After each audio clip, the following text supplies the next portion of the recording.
Hello everyone, welcome to Notorious Wing channel. This video is not intended to review gameplay, walkthrough, or other savvy 9,000 technical hit combos.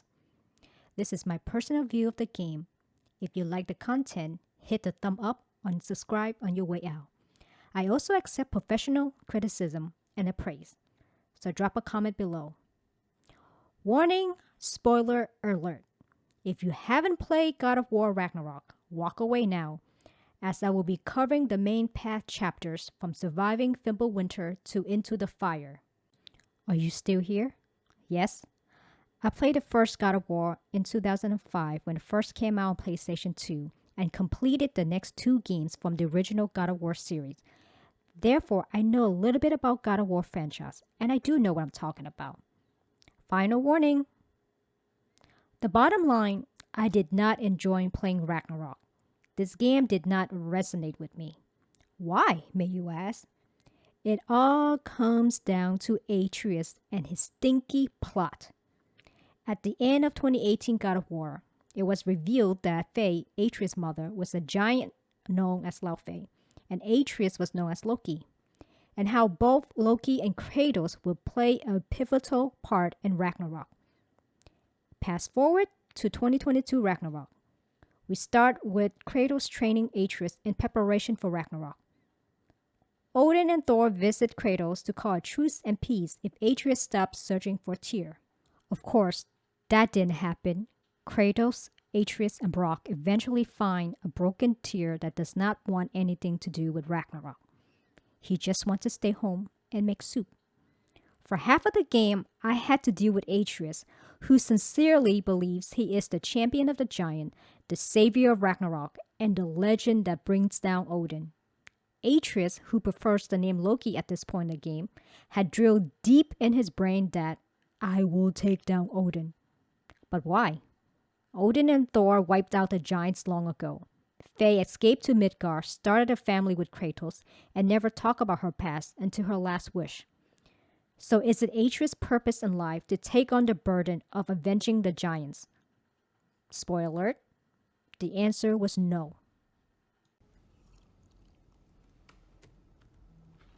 How about peace?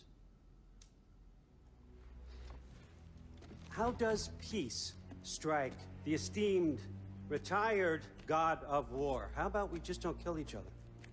How about you stay home, kick up your feet, seek no quarrel with me, and I'll have none with you? Of course, it means that that one has to stop his search for Tyr. Yeah. We know what you've been up to. Stop it. Tyr's old ways are dead. He is dead. You understand? Kratos often reminds Atreus, don't take prophecy at face value. It never ends well. He also tells Atreus that vengeance is not the way to go. If there's one piece of advice we take from Kratos, that is one of them. After all, Kratos had 7 games on vengeance, prophecy, and the consequence of his action. I would say he knows a whole lot about revenge and no satisfaction. From this point onward, that the game went downhill for me. Thank you, Atreus, the champion, the savior God of War franchise. Insert sarcasm. My next salty part, Tyr. Atreus thinks by finding Tyr, they can bring down Asgard and take win against Odin. Tyr in Norse mythology was God of War.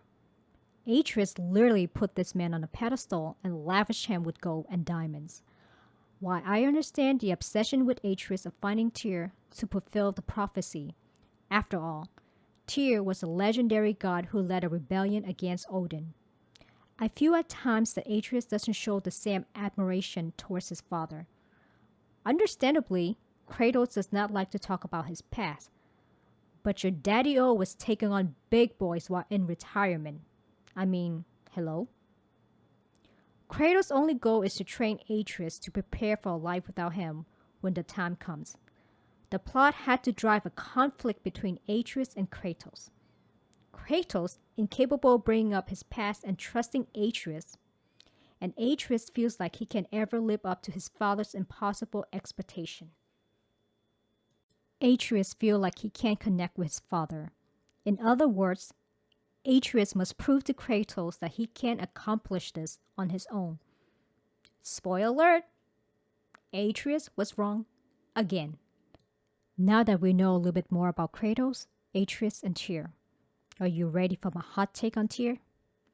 Santa Monica Studio wants to emphasize the interpretation of vision, prophecy, and mythology.